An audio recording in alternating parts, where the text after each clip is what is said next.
بسم اللہ الرحمن الرحیم۔ فقانیہ دوم کی عزیز طلباء و طالبات، آپ اچھی طرح واقف ہیں کہ آن لائن کلاس آپ کا چل رہا ہے۔ اس سے پہلے میں نے آپ کو ایک سورۃ الجن، جہاں سے آپ کا نصاب تھا، میں نے وہ سورت مکمل کر دی۔ اس کے بعد میں نے پرسوں آپ کو سورۃ المزمل کے پہلے صفحے کو پڑھایا تھا، اور آج آپ کو ہم آخری صفحہ سورہ مزمل کا پڑھائیں گے، اور یہ سورت مکمل بھی ہو جائے گا۔ عزیز طلبہ، میں نے بتلا دیا تھا کہ سورۃ المزمل کے نازل ہونے کا کیا پس منظر ہے، کس طرح نازل کی گئی، اور شروع آیتوں میں کن باتوں کا تذکرہ ہے، اس کو میں نے آپ کو بتلا دیا ہے۔ ہم امید کرتے ہیں کہ آپ اس کو اچھی طرح یاد بھی کر لیے ہوں گے اور سمجھ بھی لیے ہوں گے۔ ابھی جو ہم آیت پڑھیں گے، اس کے اندر اللہ رب العزت قیامت کی ہولناکیوں کو بیان کر رہے ہیں کہ قیامت کا دن کیسا ہوگا، اس دن لوگوں کی کیا کیفیت ہوگی، لوگ کس طرح پریشان ہوں گے، حواس باختہ ہوں گے۔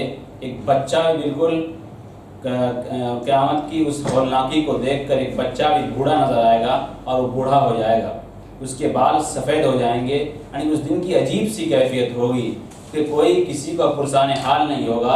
ایک بیوی اپنے شوہر سے بھاگے گی، ایک شوہر اپنی بیوی سے بھاگے گی، ایک باپ اپنے بچے سے بھاگے گا، ایک بچہ اپنے باپ سے بھاگے گا۔ اسی ہولناکی کو ابھی اللہ رب العزت ان آیت کے اندر بیان کر رہے ہیں۔ آپ دیکھیں، فَكَيْفَ تَتَّقُونَ إِن كَفَرْتُمْ يَوْمَ يَجْعَلُ الْوِلْدَانَ شِيبًا۔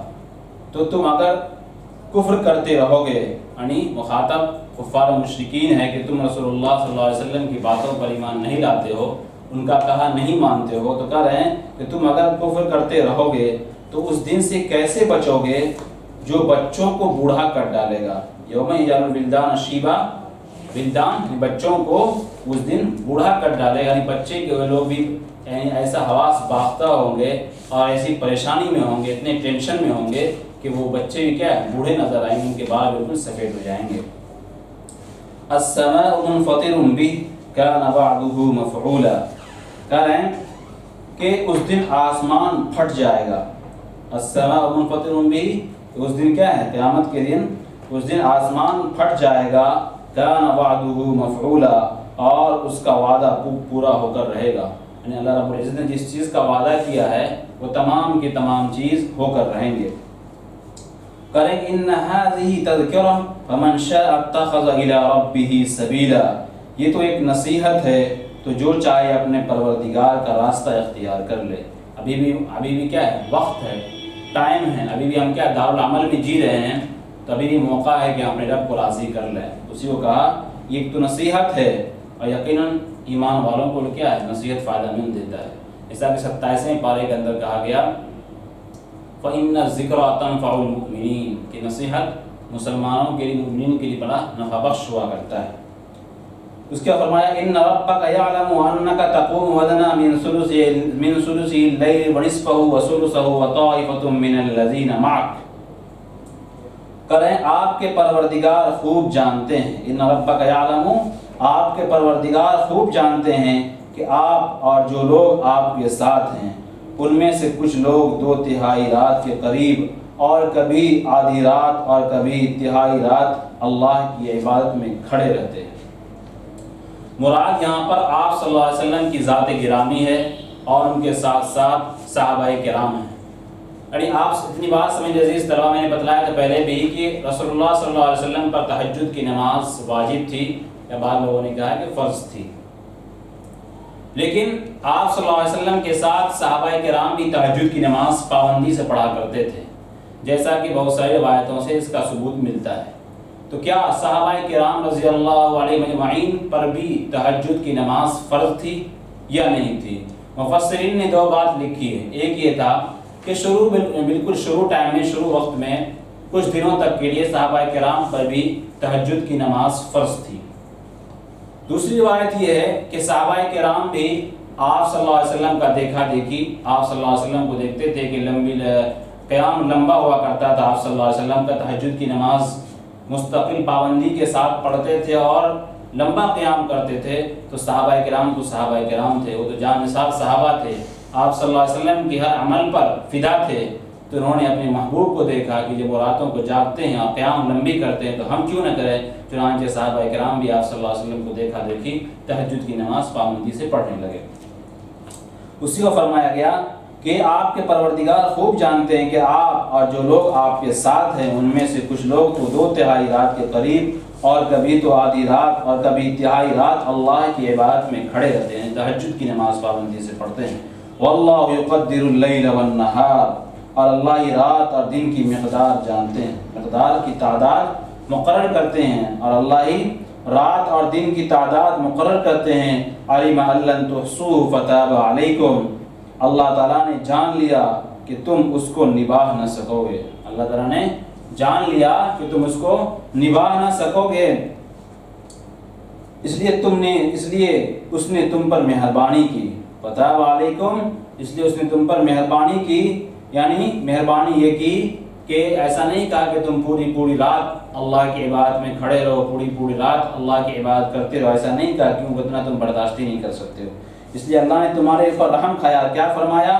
فَقْرَؤُوا مَا تَيَسَّرَ مِنَ الْقُرْآنِ، لہذا جتنا قرآن کریم آسانی کے ساتھ پڑھ سکو پڑھ لیا کرو، اتنا قرآن کریم تہجد کی نماز میں آپ پڑھ سکتے ہیں اتنا بآسانی آپ پڑھ لیں، ایسا نہیں کہ اپنے آپ کو مشقت میں ڈال دینا ہے، بالکل پریشانی میں ڈال دینا، یہ اللہ کا خاص انعام ہے۔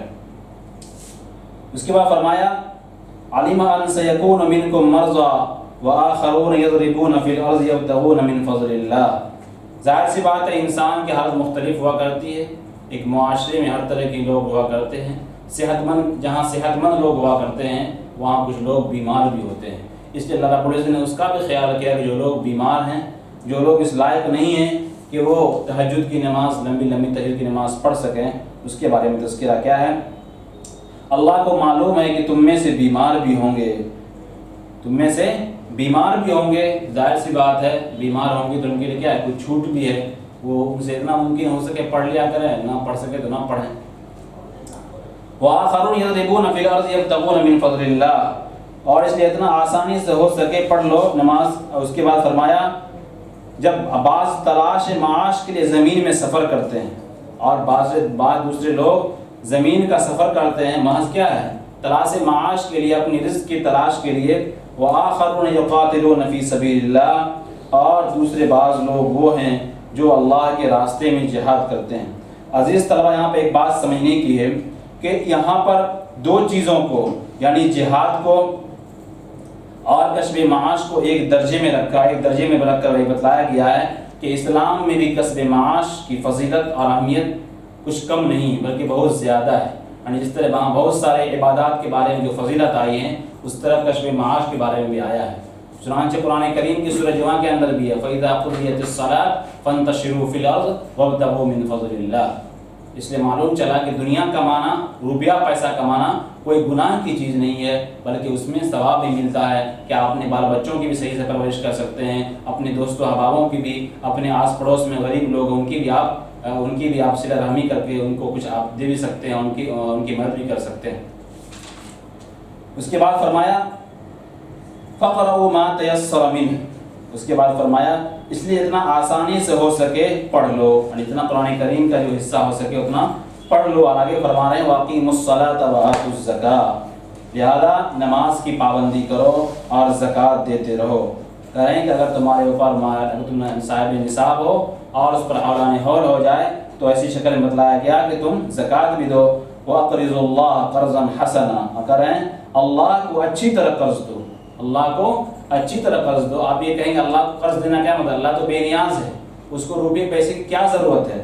یہاں تو مراد یہ ہے، اللہ کو قرض دینے سے مراد یہ ہے کہ اخلاص کے ساتھ، نیکی کے ساتھ، بالکل پاک و صاف ہو کر، یعنی اس طرح اللہ کے راستے میں خرچ کرنا ہے کہ ہم دائیں ہاتھ سے خرچ کریں تو بائیں ہاتھ کو پتہ نہ ہو، یہی کیا ہے، قرض حسنہ ہے۔ اور دوسری بات یہ بھی ہے کہ آپ کسی پر کوئی احسان کر کے، کسی کی کوئی مدد کر کے آپ اس پر احسان بھی نہ جتلائیں، یہی قرض حسنہ ہے۔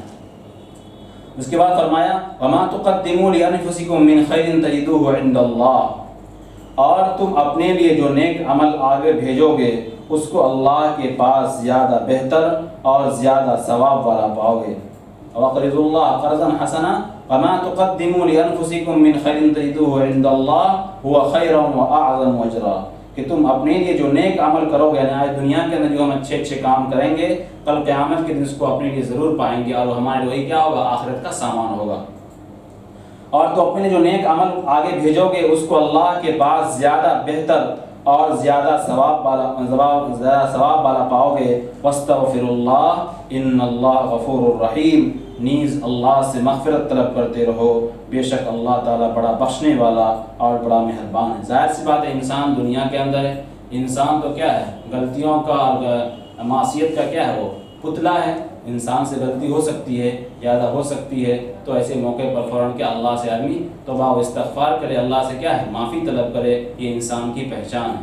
جو انسان غلطی کرنے کے بعد اپنے غلطی پر ڈٹا رہے وہ انسان نہیں، بلکہ وہ تو کیا ہے؟ شیطان کی صفت ہے۔ اس لیے فرمایا گیا کہ اللہ سے مغفرت طلب کرتے رہو اگر کوئی غلطی ہو جائے، اور بے شک اللہ تعالیٰ بڑا بخشنے والا، وہ تو بہت کیا ہے؟ 70 ماؤں سے کیا ہے؟ محبت کرنے والا ہے، پیار کرنے والا ہے۔ اس لیے عزیز طلبہ، میں نے یہ صورت مکمل ہو گئی سورہ مزمل کی۔